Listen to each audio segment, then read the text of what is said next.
ചേലക്കരയുടെ fashion സങ്കല്പങ്ങൾക്കും ഇനി മാറ്റത്തിന്റെ പുത്തൻ ചുവടുവെപ്പ്.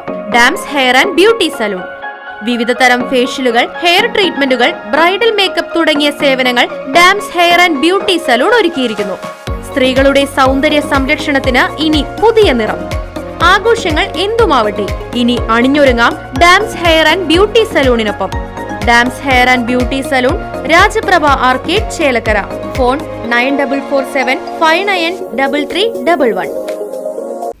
ചെറുതുരുത്തി പഴയ കൊച്ചിൻ പാലത്തിന് മുകളിൽ നിന്ന് സെൽഫി എടുക്കുവാനും മറ്റും നിരവധി പേരാണ് ദിവസവും എത്തിച്ചേരുന്നത്. ഭാരതപ്പുഴയിൽ ദുരന്തങ്ങൾ തുടർക്കഥയാകുമ്പോഴാണ് ഇതൊന്നും കണ്ടില്ലെന്ന മട്ടിൽ ആളുകളുടെ ഫോട്ടോ ചിത്രീകരണം. ചെറുതുരുത്തിയുടെ പെരുമ വിളിച്ചോതുന്ന പഴയ കൊച്ചിൻ പാലം തകർന്ന് ഭാരതപ്പുഴയിൽ ദുരന്തമായി അവശേഷിക്കുമ്പോൾ പാലത്തിന് മുകൾ ഭാഗം യുവാക്കളുടെയും യുവതികളുടെയും സെൽഫി എടുക്കുവാനുള്ള ഇഷ്ട ഇടമായി മാറിയിരിക്കുകയാണ്. ദിനംപ്രതി ഭാരതപ്പുഴയിൽ നിരവധി ദുരന്തങ്ങൾ നടക്കുമ്പോഴും ഇതൊന്നും കണ്ടില്ലെന്ന മട്ടിലാണ് ആളുകളുടെ ഫോട്ടോ ചിത്രീകരണം. കാലവർഷം കനത്തതോടെ കുത്തിയൊലിച്ചൊഴുകുന്ന ഭാരതപ്പുഴയ്ക്ക് മുകളിൽ തകർന്ന് അപകട ഭീഷണിയിലുള്ള പാലത്തിൽ ഫോട്ടോ ചിത്രീകരണം നിരോധിച്ചിട്ടുള്ളതാണ്. ഈ ഉത്തരവുകൾ മറികടന്നാണ് വിദ്യാർത്ഥികളും യുവാക്കളും യുവതികളുമടക്കം നിരവധി പേർ സെൽഫി എടുക്കുവാനും മറ്റുമായി എത്തുന്നത്. 14ഓളം പേരാണ് ഈ വർഷം മാത്രം ഭാരതപ്പുഴയിൽ ഒഴുക്കിൽപ്പെട്ട മരണപ്പെട്ടത്.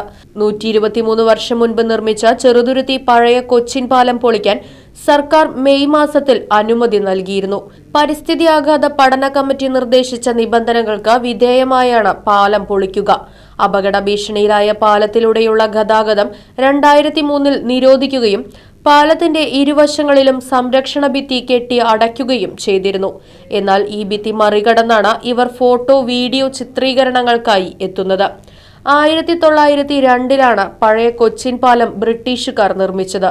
ഇതിന്റെ ബലക്ഷയം കണക്കിലെടുത്ത് 2000 പുതിയ പാലം നിർമ്മിക്കുകയും 2003 പാലത്തിലെ ഗതാഗതം നിരോധിക്കുകയും അറ്റകുറ്റപ്പണികൾ നടത്തി ടൂറിസത്തിനായി ശുപാർശ ചെയ്യുകയുമുണ്ടായി. എന്നാൽ അവയൊന്നും നടപ്പായില്ല. ദുർബലമായ പാലത്തിന്റെ ഒരു സ്പാൻ 2011 തകർന്നിരുന്നു. പിന്നീട് 2018, 2022, 2024 എന്നീ കൃത്യമായ ഇടവേളകളിൽ പല തൂണുകളും സ്പാനുകളും തകർന്നു വീണു.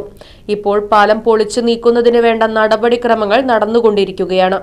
കാലവർഷം കനത്തതോടെ ഒഴുക്കുകൂടിയപ്പോൾ പാലത്തിന്റെ പല ഭാഗങ്ങളും ഒലിച്ചു പോകുവാനുള്ള സാധ്യതയും കൂടുതലാണ്.